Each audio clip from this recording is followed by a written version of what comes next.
ہمارا محتسب ہے، ہمارے ہر عمل پر اس کی نظر ہے. تو یہ جو نماز ہماری ہے، کیا یہ صرف عادتاً ہے؟ الحمدللہ رب العالمین والصلاة والسلام علی رسول الکریم وعلی آلہ وصحبہ اجمعین اما بعد. اعوذ باللہ من الشیطان الرجیم، بسم اللہ الرحمن الرحیم. رب اشرح لي صدری ویسر لی امری واحلل عقدۃ من لسانی یفقہوا قولی. سبحان ربک رب العزۃ عما یصفون وسلام علی المرسلین والحمدللہ رب العالمین. اصل میں اس موضوع کی شروعات کے لیے ہمیں سب سے پہلے قرآن کی طرف ہی دیکھنا پڑے گا. قرآن میں سورہ حجرات ہے، اس میں 45 نمبر آیت کا تھوڑا سا ایک حصہ میں پڑھ دوں. اس میں اللہ رب العزت نے بات فرمائی ہے، بسم اللہ الرحمن الرحیم، ان الصلاۃ تنہی عن الفحشاء والمنکر، کہ بے شک یقیناً نماز تمہیں فحش اور منکر یعنی بے حیائی اور برائی سے روکتی ہے. مطلب نماز کا حاصل ہے فحش اور منکر سے روکنا. جیسے روزے کے بارے میں قرآن یہ کہتا ہے کہ تمہیں متقی بناتا ہے تاکہ تم متقی بنو. ہر چیز کا، ہر عبادت کا بھی ایک حاصل ہے. تو نماز کا جو حاصل ہے وہ برائی سے روکنا ہے. آج ہم اپنے معاشرے میں دیکھتے ہیں کہ منکر اور فحش بھی جاری ہے اور نمازیں بھی پڑھی جا رہی ہیں. اللہ اس کا کلام تو سچا ہے، ہمیں ہماری نظر جو ہے وہ اپنی نمازوں پہ ڈالنی پڑے گی ہمیں، کہ کہیں یہ نمازیں ہماری صرف اور صرف ایسی ہی پڑھی جا رہی ہوں، اللہ تک نہ پہنچ رہی ہوں. یہ وہ نمازیں ہیں ہی نہیں جو مقصود اللہ کا تھا. جب فحش اور منکر جاری، اب آپ یہ دیکھیں نا کہ نمازیں پڑھ رہے لوگ اور تمام وہ برے کام، سودی لین دین ہو، رشوت کا لین دین ہو، نمبر 2 مال بیچنا ہو، ملاوٹ ہو، جھوٹ ہو، غیبت ہو، اپنی عورتوں پہ تشدد ہو، بھائی بہنوں کا حق ہو، ماں باپ کی بے حرمتی ہو، کوئی ایسا کام نہیں ہے جو نہ کر رہے ہوں. مطلب بھاگے چلے جائیں گے پہلی صف میں نماز پڑھنے کے لیے، تکبیر اولیٰ فوت نہ ہو جائے، اذان ہوتے ہی مسجد میں سب سے آگے بیٹھیں گے، لیکن پتہ لگا سودی کاروبار کرتے ہیں. اب آپ یہ دیکھیں کہ اگر آپ کو نماز برائی سے نہیں روک رہی تو کہاں آپ کی نماز ہو رہی ہے؟ پھر نماز جو ہے نا، قرآن نماز پڑھنے کا حکم نہیں دیتا، نماز قائم کرنے کا حکم دیتا ہے. جب آپ نے اللہ اکبر کہا اور اللہ کو آپ نے بڑا مان لیا، اب اللہ آپ کی نماز میں آپ کے ساتھ بڑا ہے، تو آپ کے بازاروں میں، آپ کے گھروں میں، آپ کی سڑکوں پہ، آپ کے رشتوں میں، ہر جگہ اللہ بڑا ہونا چاہیے. اگر آپ نے اللہ اکبر کانوں پہ ہاتھ لگاتے ہوئے کہہ دیا کہ ہم نے سب کچھ پیچھے چھوڑ دیا اور صرف اللہ کو بڑا مان لیا، تو اسے پوری زندگی میں بڑا ماننا ہے. بلے شاہ کا ایک قول مجھے یاد آ رہا ہے، وہ یہ کہتے تھے کہ لوگوں، تمہاری نماز 5 وقت ہے اور ہماری ہمہ وقت ہے. کیا بات ہے! 24 گھنٹے ہمہ وقت نماز کی اسی حالت میں رہنا. دیکھیے، جب نماز کیا ہے؟ اللہ کے آگے حضوری. اگر آپ کا مقصد 24 گھنٹے صرف اور صرف حضوری ہوگی نا اللہ کے آگے، اپنے آپ برائی سے رک جائیں گے، فحش اور منکر سے رک جائیں گے، جو نماز کا حاصل ہے. بالکل. وجہ صاحب ادھر ہی آ رہے ہیں. میرے سوال کا کچھ آپ نے ضمناً ابھی جواب دے ہی دیا. آپ نے کہا کہ یہ وہ نماز نہیں ہے جو اللہ کو مقصود تھی. تو اللہ کو مقصود کیسی نماز ہے؟ صحابہ کے معمول کے مطابق کیسی نماز ہے؟ اور جیسے آپ نے کہا کہ ہمہ وقت اللہ کے سامنے حضوری، نماز کی کیفیت میں اللہ سامنے ہے، جی اس کو برقرار رکھنا، اس کیفیت کو 24 گھنٹے، سفر ہے، حضر ہے، انسان نیند کی حالت میں ہے، بیداری کی حالت میں ہے، ہر وقت اللہ کے حضوری حاضر رہنا، اس کا احساس، اس کا ادراک، یہ چیزیں ہمیں نماز سکھاتی ہے. لیکن ہم تو دیکھتے ہیں کہ نمازوں میں ہم ان چیزوں کو قائم ہی نہیں رکھ پاتے. نمازوں کے بعد کیا کریں؟ اصل میں پہلے تو ہمیں اپنی اصلاح کرنی پڑے گی نیتوں کی. آج جو معاشرے میں نماز میں دیکھتا ہوں نا، لوگ جو ہیں یہ تو عادتاً پڑھ رہے ہیں کہ بچپن سے عادت پڑ گئی، ماں باپ نے عادت ڈال دی، یا معاشرے میں چلن ہے نماز کا کہ بھئی سارے بازار والے نماز پڑھ رہے ہیں، محلے والے پڑھ رہے ہیں تو ہم بھی پڑھیں گے، یا کاروبار کا کوئی خطرہ کہ نماز پڑھنے سے ہمارا کاروبار چل جائے گا یا نقصان نہ ہو جائے، اس وجہ سے، اس ڈر کی وجہ سے اللہ کے لیے نماز پڑھنے والے بہت کم لوگ ہیں. قرآن میں اللہ رب العزت نے سورہ انعام ہے 6 نمبر سورت، اس کی 162 نمبر آیت میں یہ بات کہی ہے کہ اے نبی، لوگوں سے کہہ دو کہ میری تمام عبادات، میری نمازیں، میرا جینا، میرا مرنا سب اللہ کے لیے ہے، صرف اور صرف اللہ کے لیے جو تمام جہانوں کا مالک ہے.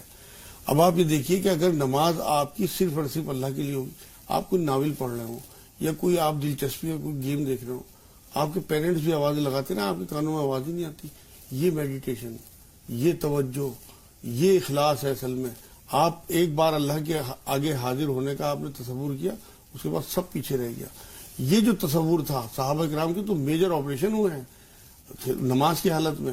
آپ یہ دیکھیں صحابہ کا جو آپ نے ذکر کیا ہے، ان کا تو سارا معاملہ ہی ایسا تھا کہ سب کچھ بھول جاتے تھے، پتہ ہی نہیں ہوتا تھا کہ دنیا میں کیا ہو رہا ہے۔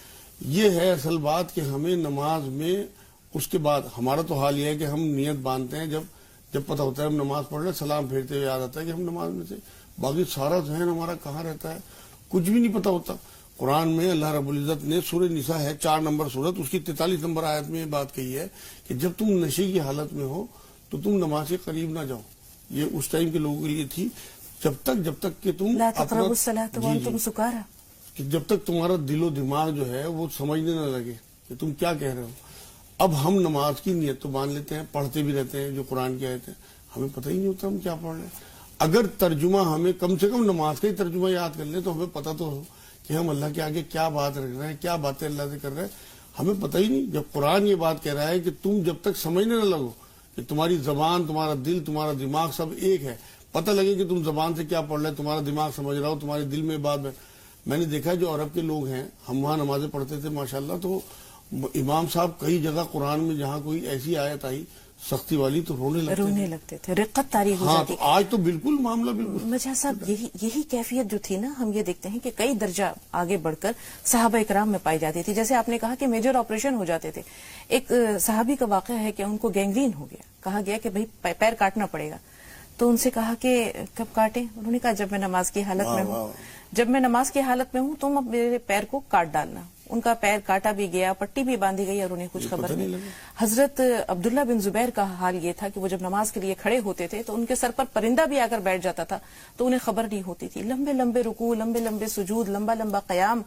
اسی طرح ہم یہ دیکھتے ہیں کہ ایسی بھی کیفیت پائی جاتی ہے کہ ایک مرتبہ نماز کی ادائیگی کے دوران جو امام تھے انہیں یہ لگا کہ شاید ایک رکعت کچھ کم ہو گئی ہے، تو جب انہوں نے اپنے مقتدیوں سے تصدیق کے لیے پوچھا کہ بھئی کیا واقعی ایک رکعت میں نے کم پڑھائی ہے، تو ایک شخص کہنے لگے کہ ہاں ایک رکعت آپ نے کم پڑھائی ہے۔ تو ہوتا یہ ہے کہ جب آپ 4 رکعت ادا کرتے ہیں تو ہر رکعت میں اپنے ایک باغ کا تصور کرتا ہوں، آج میرا ایک باغ رہ گیا۔ تو آپ یہ دیکھیں کہ ایسی بھی کیفیت ہے، یہی حالت ہے۔ دیکھیے ایک سخت حدیث ہے لیکن سنانی بڑی ضروری ہے۔ حضور نے فرمایا، اللہ کرے وہ زمانہ نہ ہو ابھی، کہ آخری زمانے میں مسجدیں نمازیوں سے بھری ہوئی ہوں گی لیکن ان میں ایک بھی صاحب ایمان نہیں ہوگا۔ یہ بڑی سخت حدیث ہے۔ آپ یہ دیکھیں کہ اسلام میں اور ایمان میں فرق ہے۔ اسلام یہ ہے کہ آپ زبان سے مان لیں کہ اللہ ایک ہے، لیکن ایمان یہ ہے کہ آپ اللہ کی مانیں، فرما برداری۔ اگر آپ کے اندر اللہ کی فرما برداری نہیں ہے تو صرف آپ نماز پڑھ رہے ہیں، آپ کی نماز قائم نہیں ہو رہی۔ جو مقصد ہے ایمان والوں کی نماز قائم ہوتی ہے کہ وہ اپنے آپ کو فرما بردار سمجھتے ہیں۔ آپ یہ دیکھیں کہ ایک بار حضور اکرم صلی اللہ علیہ وسلم نے یہ بات فرمائی ہے کہ بعض نمازیں تمہاری ایسی ہیں جو میلے کچیلے کپڑے کی طرح تمہارے منہ پہ دے کے ماری جائے گی۔ اب یہ جو ہماری بھاگا دوڑی کی نمازیں ہیں، غفلت کی نمازیں ہیں، یہ ساری اسی زمرے میں آئیں گی۔ آپ یہ دیکھیں کہ اگر ہماری نماز کی وہ روح نہیں ہے جو ہمیں جس وجہ سے نماز دی جا رہی ہے تو کتنی نمازیں پڑھتے رہیں کیا ہوتا ہے؟ اصل بات یہ ہے کہ نماز جب اللہ کہہ دے کہ ہاں یہ نماز ہے، وہ ایکسیپٹ کر لے، ہمارا خالق اور مالک، تب وہ نماز ہے۔ ہمارا تو حال یہ ہے کہ ہم 3 بار آپ یہ دیکھیں کہ اہم ترین ستون بتایا حضور صلی اللہ علیہ وسلم۔ ایک صحابی نماز پڑھ رہے تھے، حضور نے جب انہوں نے سلام پھیر لیا بلایا اپنے پاس کہ تمہاری نماز نہیں ہوئی۔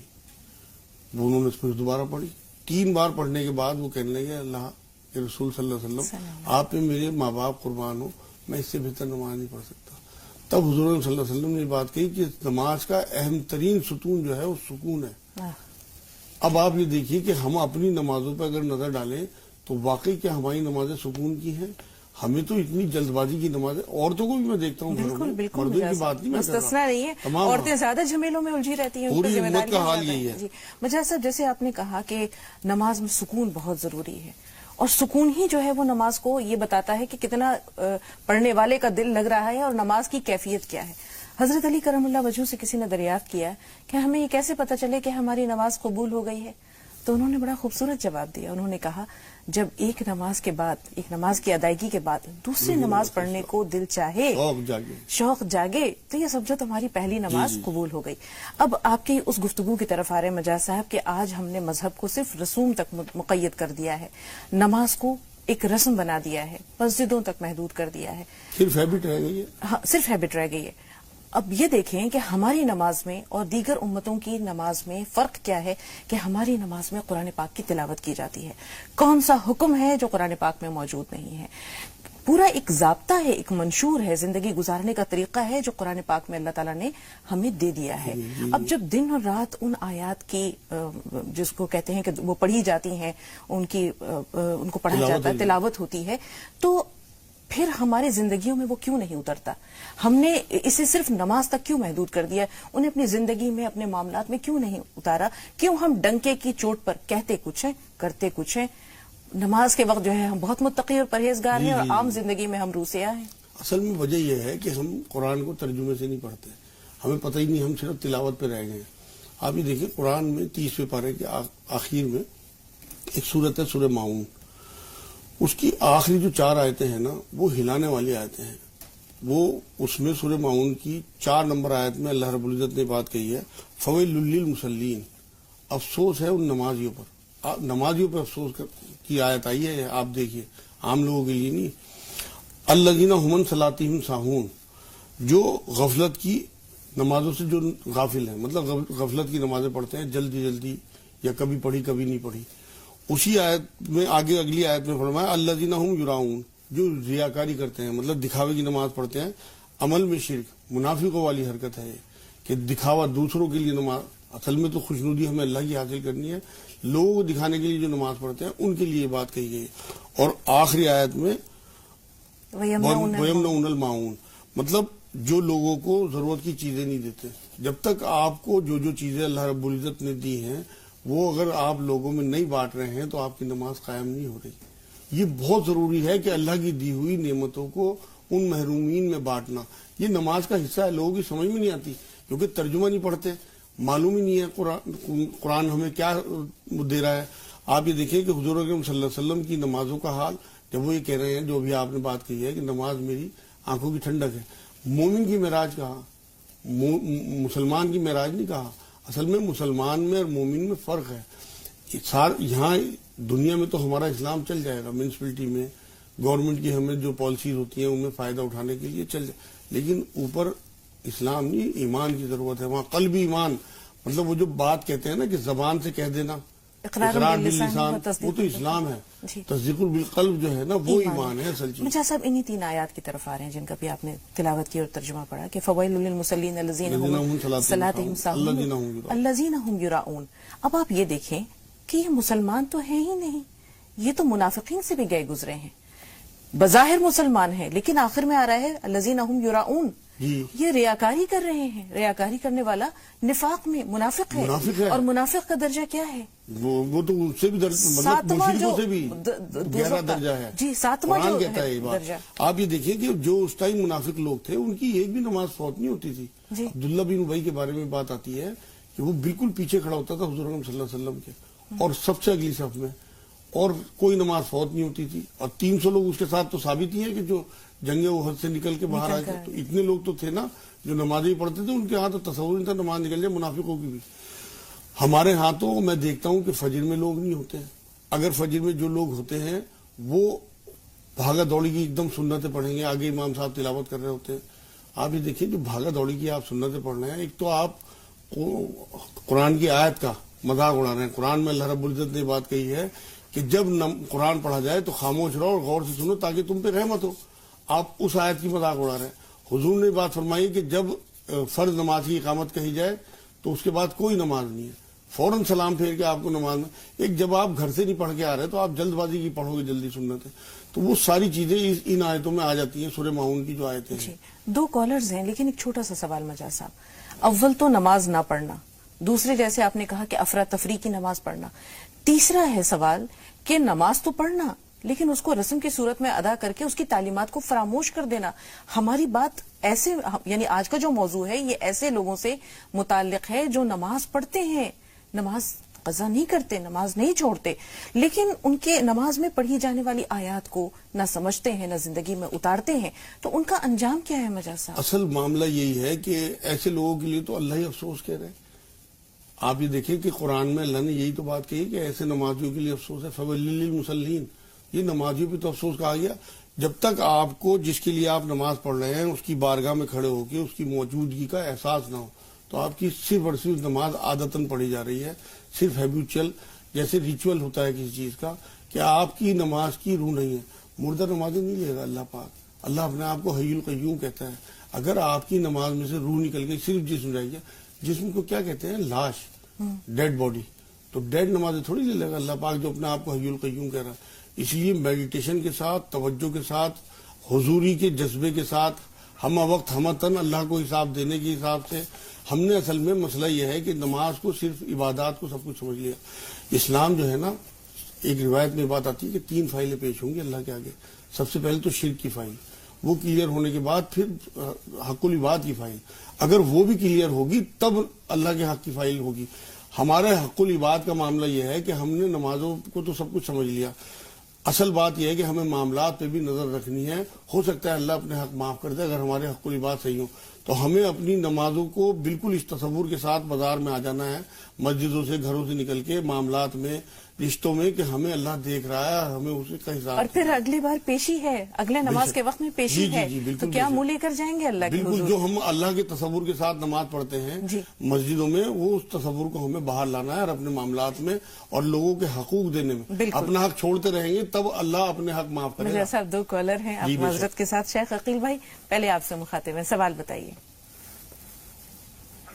ہیلو جی عقیل بھائی مہاراشٹر سے بول رہے ہیں آپ، فرمائیے سوال کیا ہے؟ ہاں مہاراشٹر سے بول رہا میں کہ ہمارا لڑکا ہے محمد سفیان جی وہ 13 سال کی عمر ہے اس کی، وہ بستر میں پیشاب